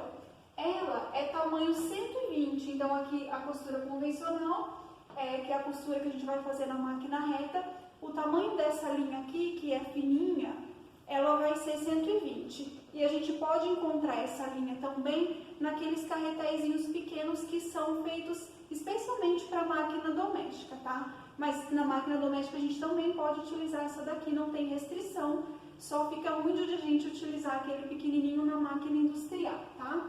Então essa daqui é tamanho 120. Aí a gente vai ter linhas um pouco mais grossas que a gente pode utilizar na reta, que são as linhas de pesponto. E daí as linhas de pesponto, geralmente as mais grossas vão ser de numeração entre 50 e numeração 30. E também a gente vai ter então algumas linhas de pesponto que vão ser um pouco mais finas, que daí vão ser mais ou menos entre 50 e 80. Quanto mais próximo vai chegando de 120, mais fina ela vai ficando. E cada numeração vai ter um uso específico, né? Mas aqui a gente só vai usar mesmo, na nossa disciplina, a linha de número 120, tá? Essas linhas de pesponto, então eu coloquei aqui que elas são empregadas em tecidos mais grossos. Quando então a gente quer dar um destaque para um pesponto, a gente não faz ela com a mesma linha que a gente costura, porque ele vai ficar mais apagadinho. Então a gente coloca uma linha um pouquinho mais grossa para dar mais destaque. Se o tecido for fininho, a gente utiliza essas linhas aqui mais finas, entre 50 e 80. Já se o tecido for pesado, mais grosso, como sarjas e jeans, aí a gente vai utilizar as linhas entre 50 e 30. E daí eu tenho aqui uma linha de pesponto para vocês verem a diferença. E eu olhei aqui dentro, a numeração dessa linha aqui é a 30, tá? Aí, gente, essa linha da máquina reta que a gente vai utilizar, tanto ela quanto a de pesponto, a gente pode encontrar nas seguintes fibras: algodão, poliéster ou então mista de algodão com poliéster. A mais comum que a gente vai encontrar, vai ser a mais fácil de encontrar nos armarinhos, é a de poliéster. E a de poliéster, por que ela é mais comum? Porque ela é mais resistente, ela tem essa característica de ser mais resistente.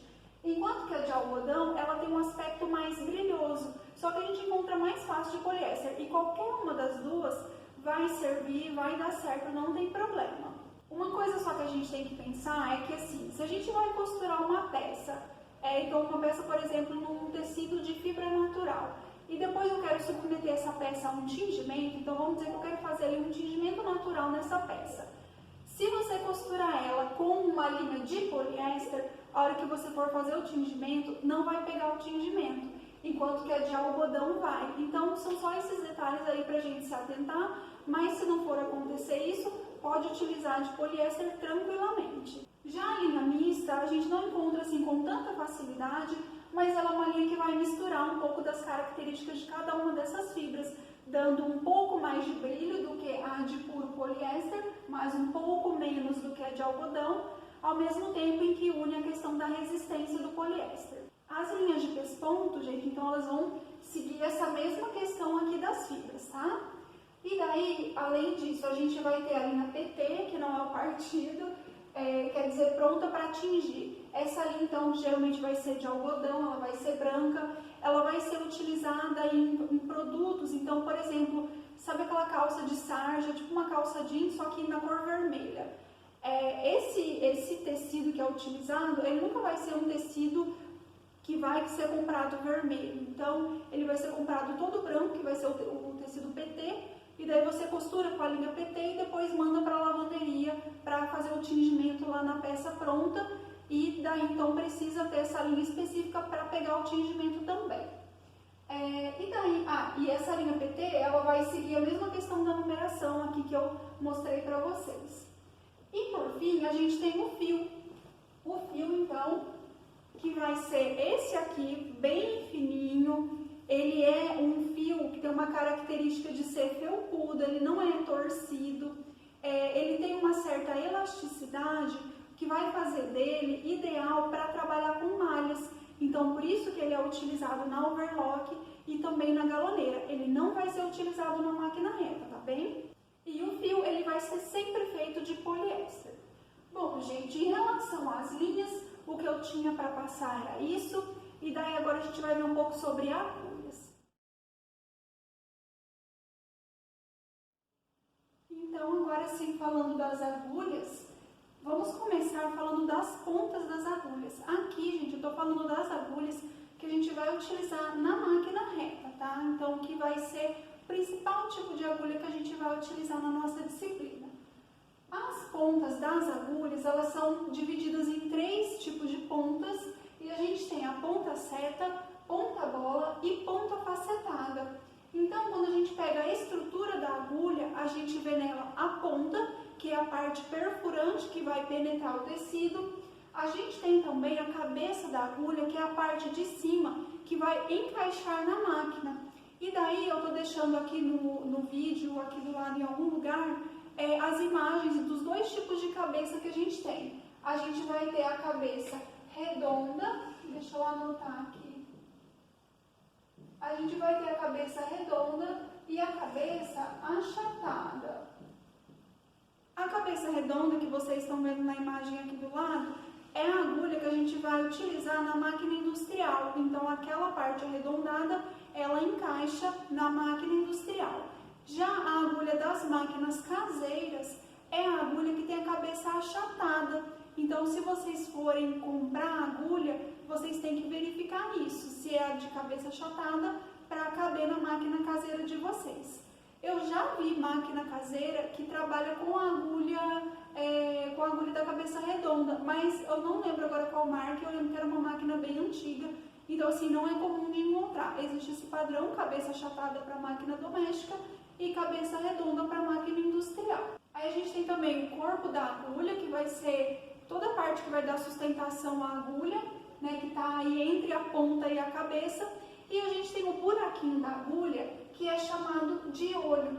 E aqui, então, em relação à ponta, né, uma coisa que eu não tinha falado, que a gente vai ter que verificar o tipo de tecido que a gente vai utilizar para saber qual ponta é que a gente vai utilizar. E tá aqui nessa tabela que eu já vou mostrar para vocês. Então, a cabeça a gente verifica o tipo de máquina, e em relação ao olho, a gente tem que ver o tamanho da linha. Lembra que eu estava falando lá da linha mais fina, da linha mais grossa? Então, a gente tem a linha de pesponto, que é uma linha mais grossa. A linha, ela precisa ter a metade do diâmetro, então mais ou menos aí, metade do diâmetro do olho da agulha, então do buraco, para que ela deslize bem. Porque se a gente colocar uma linha muito grossa, então pegar aí uma agulha pequenininha, então aqui uma agulha tamanho 8, que vai ser uma agulha bem fininha, e a gente for colocar lá uma linha de pesponto tamanho 30, que é uma linha mais grossa, além de não passar direito, né, a gente pode até conseguir passar a linha, mas na hora da costura ela não vai deslizar bem, então a gente precisa, então você vai utilizar uma linha mais grossa, significa também que o tecido é mais grosso, e ele vai demandar uma agulha mais grossa, que vai ter um olho maior, e daí vai dar tudo certo. Então a gente vai conseguir passar a linha por aí. Bom, uma coisa que a gente precisa sempre verificar, que é a questão do desgaste da agulha. Uma agulha desgastada, ela pode desfiar o tecido, principalmente se a gente estiver falando de um tecido delicado, né? Aí nem se fala. Então a gente tem que sempre verificar o desgaste. A própria questão do uso, mesmo que ela não bata em nenhum lugar, depois de um certo tempo, ela acaba sendo desgastada e vai depender do tipo de tecido, tá? Então também é difícil a gente estabelecer um certo prazo. Vocês têm que verificar, então, ela tá perfurando direitinho, ela tá puxando fio, ela tá levantando alguma coisa ali no tecido. Então esses são os primeiros pontos aí pra gente verificar. Outra coisa é que às vezes a agulha pode ser que ela bata no calcador, ou pode ser que a gente fique passando costuras muito grossas embaixo dela e ela vai se desgastando mais rápido, ou ela pode entortar levemente a pontinha e a gente nem perceber. Então tem que olhar e sempre trocar quando estiver desgastada. Agora explicando então essa tabela que eu fiz aqui atrás, é uma tabela para a gente identificar a questão do tipo de tecido, qual que é o tamanho da agulha que a gente tem que utilizar e qual que é o tipo de ponta que a gente vai utilizar. Aí também eu peço para vocês anotarem isso, porque vai ficar só aqui na aula, então escrevam aí no caderno também para vocês terem esse material e sempre consultar, sempre que vocês forem costurar alguma coisa, então consulta isso daqui para saber qual que é a agulha certinha para utilizar, tá? Então vamos aqui para o primeiro, então a gente tem ali tipo de tecido, tecidos planos, aí vocês vão ter que recuperar as coisas que a gente já estudou na disciplina de têxtil, né? Então lembrem-se lá do que é um tecido plano. Para todos os tipos de tecido plano, primeiro aqui então considerando os tecidos planos de gramatura leve, que é um tecido mais levinho, a gente vai utilizar as agulhas de número 8/60. Aqui, gente, eu não vou ficar falando os números depois da barra, porque se vocês chegarem na loja e falar, eu quero uma agulha 8, tá tranquilo, tá? Então geralmente a gente só fala esse primeiro número. Então, agulha 8 e agulha 9 para tecidos planos leve. E todos os tecidos planos, aí eu não vou ficar repetindo, a gente vai utilizar a ponta seta, tá? Então, a ponta seta ela vai ser uma ponta que vai fazer um formatinho de seta mesmo. Depois, tecidos planos de gramatura média. Então, aí tecido intermediário. Agulhas de tamanho 10, 11 e 12. Aqui vão ser as agulhas que a gente vai utilizar na nossa disciplina. Então, considerando aí que o algodão cru, ele às vezes pode ser um pouquinho não tão levinho, apesar de ele ter uma trama bem aberta, mas ele tem uma certa goma e tal. Então a gente considera ele aí uma gramatura média, a gente vai utilizar aqui essas agulhas.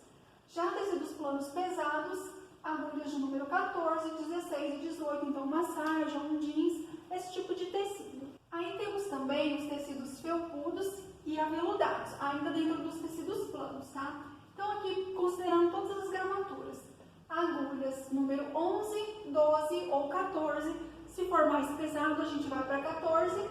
Se for mais levinho, a gente vai para 11. E aqui também é a ponta seta. Agora aqui a gente tem as malhas e os tecidos planos como elas estão. Então aqui tudo tem elasticidade e as malhas. As malhas nem sempre vão ter elasticidade, mas a gente coloca aqui junto.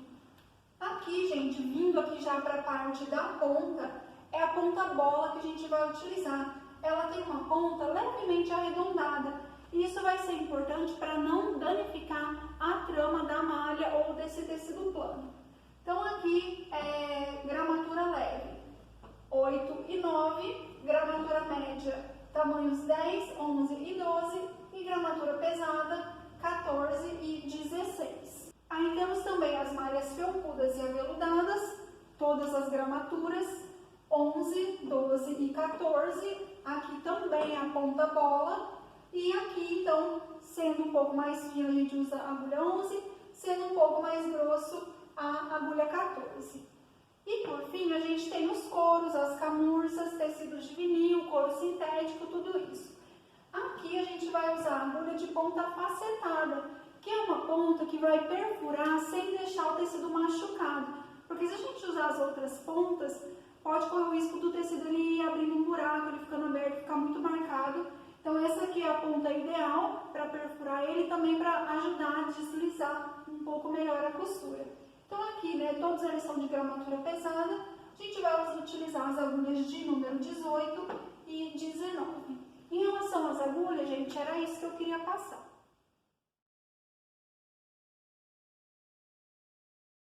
E por fim, gente, vamos então para a última parte da nossa aula, em que a gente vai falar um pouquinho sobre os tecidos, tá?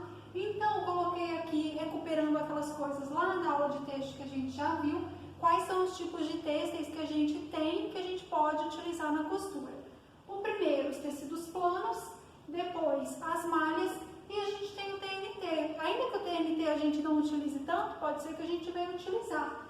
Aqui eu vou falar então da malha, dos tecidos planos, mas se por acaso vocês forem costurar algum TNT, segue a mesma regrinha do tecido plano que vai dar certo, tá? Então, basicamente as máquinas que a gente vai utilizar para o tecido plano. A máquina reta, para fazer a costura reta que a gente viu a Jaque fazendo na máquina, e também a overlock para a gente fazer o chuleado. Ou então o interlock para a gente fechar do lado de dentro, né, unir partes, já colocando a linha de segurança, ali, a costura de segurança junto com o chuleado da overlock. Lembrando que a gente não pode fechar duas partes de um tecido plano somente com o overlock, porque ao puxar ele vai ser esgarçado. Já as principais máquinas da malha são a overlock, para a gente unir as partes, e também a galoneira. Um outro ponto que a overlock faz, mas que essas daqui não fazem, é o ponto picô. Então, numa máquina, a gente pode ter uma máquina já programada para fazer o picô. Então, a gente pega uma máquina overlock normal mesmo, que tenha uma certa configuração do lado de dentro, que a gente consiga deixar programado para fazer o picô. E daí, estou colocando no vídeo a imagem do picô. Então, vocês vão ver que ele é um chuleado. A gente pode usar na malha, no tecido plano, enfim, mas usa principalmente no tecido plano para fazer acabamento de bainha de picô. Então, só lembrei disso agora e estou colocando aqui para vocês. Então, a gente vai usar overlock para unir partes e galoneira para fazer acabamentos. A gente viu o acabamento da bainha e um outro acabamento que a galoneira faz é passar o viés. E eu estou deixando também alguma imagem em algum lugar aqui para vocês. Então, a gente pode passar um viés numa malha com a galoneira. Então, geralmente, a gente não vai colocar a malha na máquina reta. Só que isso não é uma regra, tá, gente? Depende muito da malha. Então, tem malha que vai ser mais estruturada, menos elástica, e ela aceita tranquilamente ir para a máquina reta. Então, a gente tem que saber avaliar tudo isso. Bom, agora que eu falei sobre isso, e a gente também já viu aquela questão lá de qual agulha que a gente vai utilizar em qual tecido, eu quero recuperar um pouco também da aula de texto a questão das fibras.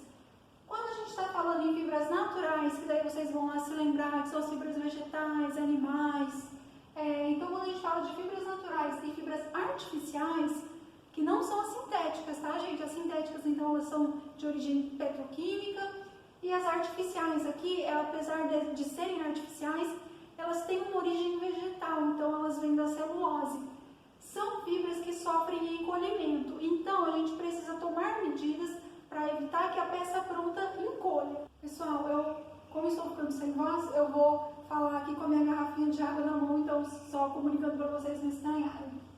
Então, para as fibras naturais e artificiais, quando a gente vai fazer uma costura em casa, para evitar que a peça encolha depois de pronta, o que a gente precisa fazer? Comprar um pouco a mais de tecido e a gente precisa lavar o tecido antes de cortar os moldes nele. A gente lavando, vocês meçam antes e depois para vocês verem o quanto que encolhe.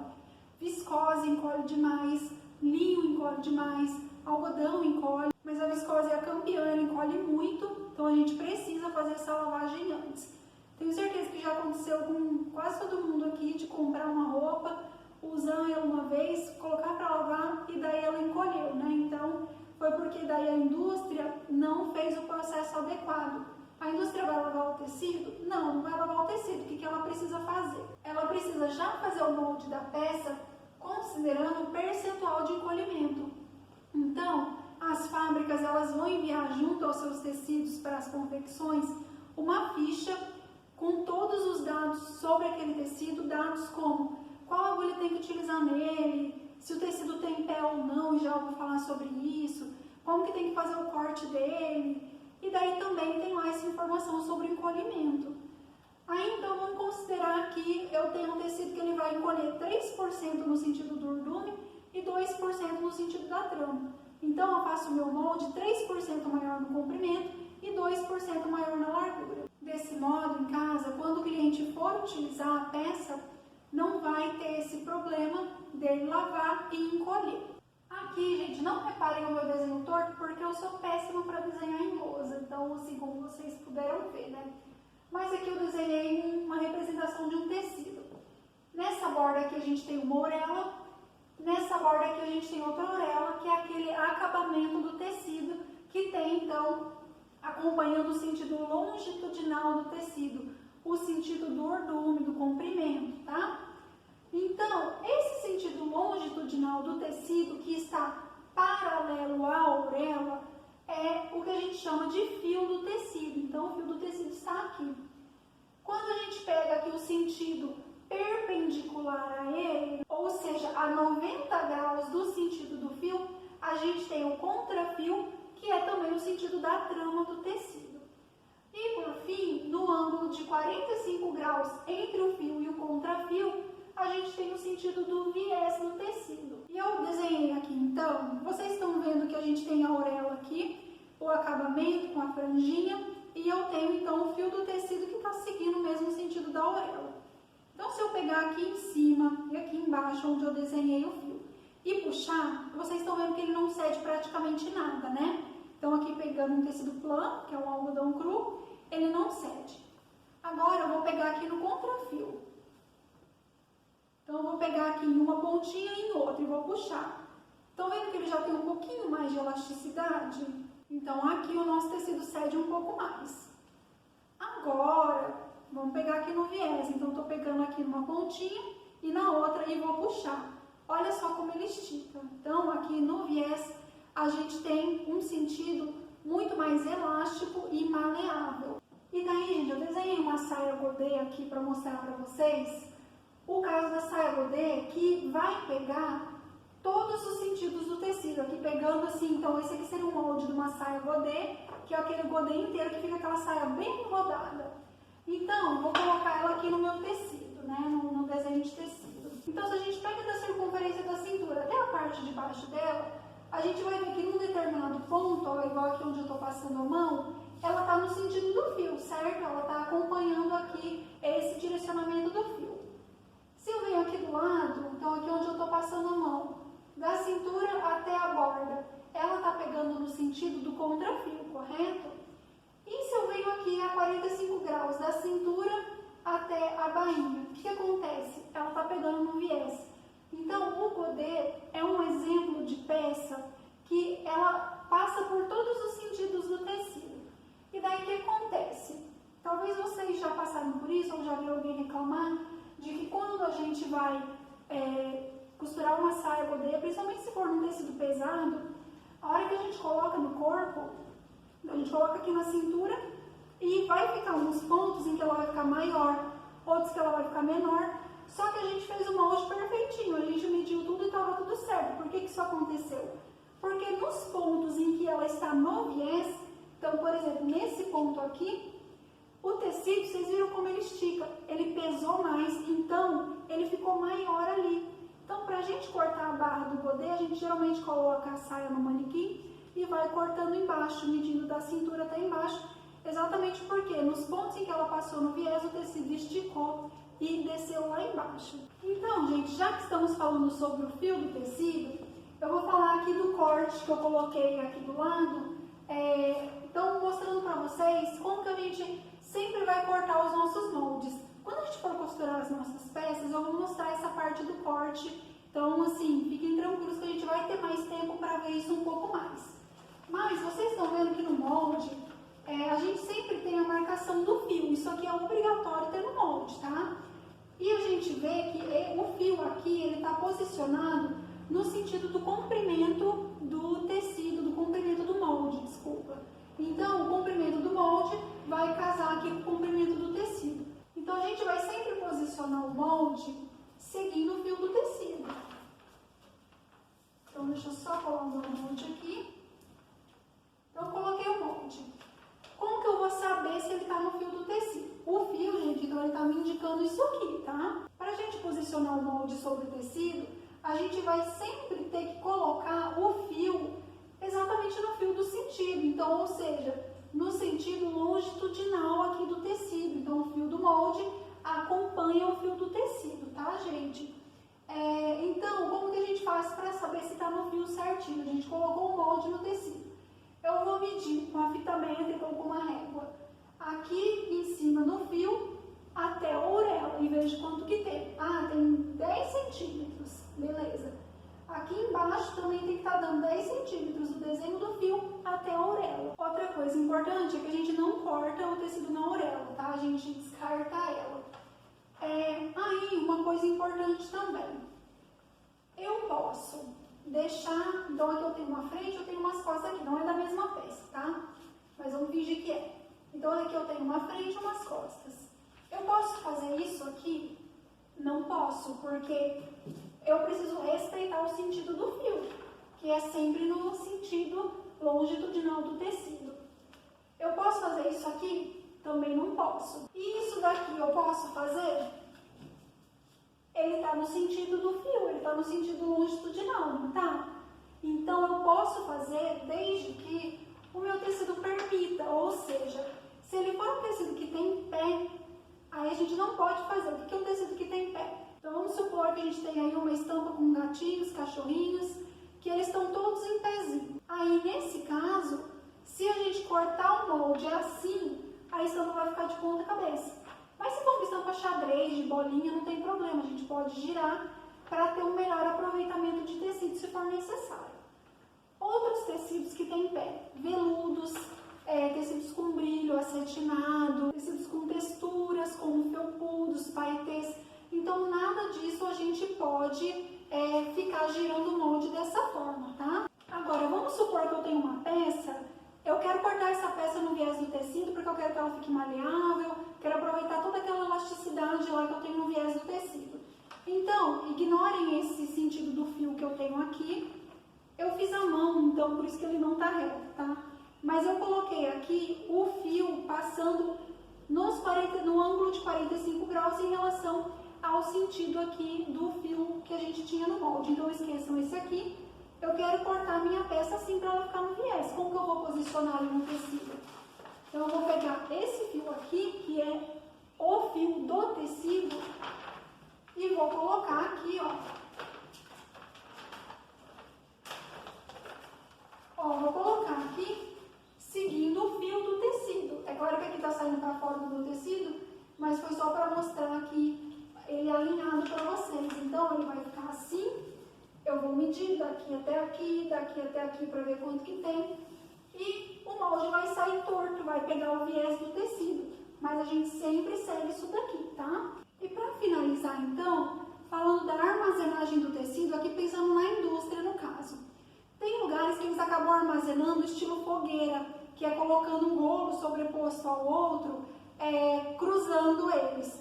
Isso não é bom porque causa um tensionamento nas fibras, um esmagamento das fibras. Então, a gente não pode nunca armazenar dessa forma. Para armazenar na indústria, a gente deixa os rolos uns ao lado dos outros e a gente pode empilhar um pouquinho, mas sem criar muito volume para não criar muito peso e não esmagar as fibras. Já em relação ao descanso da malha e dos tecidos, geralmente a malha sempre vai precisar do descanso. E o tecido plano a gente tem que ver com o fornecedor. Muitas vezes ele precisa de descanso também. O que é esse descanso? Estou deixando na imagem aqui ao lado um enfraudamento, que é esse movimento do descanso. O tecido todo enfraudado. Então a gente vai deixar ali 12 horas, 24 horas, vai depender do que o fornecedor, o fabricante do tecido vai demandar. Então a gente vai deixar ele descansando para que depois não tenha nenhum tipo de deformação, de encolhimento, então essa etapa é bem importante. Em relação ao corte do tecido, eu já falei da questão do pé e de girar o molde, mas também é importante a gente não tensionar o tecido na hora de cortar. Então vocês vão colocar o tecido lá sobre a mesa, aí de repente tem uma parte caindo do lado da mesa.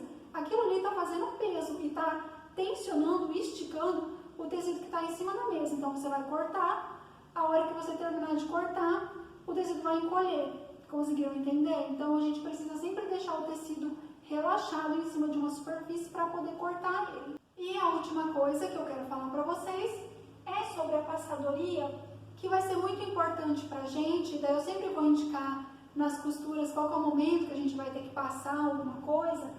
Passadoria sempre antes, durante e depois. Antes, para a gente preparar algumas etapas, preparar a bainha. Durante, para a gente ir assentando as costuras que a gente vai fazendo. E depois, para dar o acabamento e deixar a peça final bonita. Sempre verificar a temperatura do ferro. Fibras vegetais vão sempre demandar uma temperatura um pouco maior. E daí, no próprio ferro caseiro mesmo, já vai ter escrito isso. Já as fibras químicas, elas demandam uma temperatura menor, corre o risco delas deformarem e derreter se a temperatura estiver muito alta. Tecidos, então, que são sintéticos, ou que tem um brilho, que tem um detalhe, uma estampa diferente, a gente sempre passa com um pano por cima. Pega um pano de algodão, um tecido, né, desculpa. Pega um tecido de algodão fino e coloca por cima desse outro tecido que vai ser passado para poder passar. Bom, gente, eram essas as informações que eu tinha para hoje. Acabou acho que ficando uma aula bem cheia de conteúdo, bem carregada, mas é tudo muito importante. E na aula que vem a gente já começa a praticar. Espero muito que vocês tenham gostado. A gente se vê na semana que vem. Um beijão e até mais!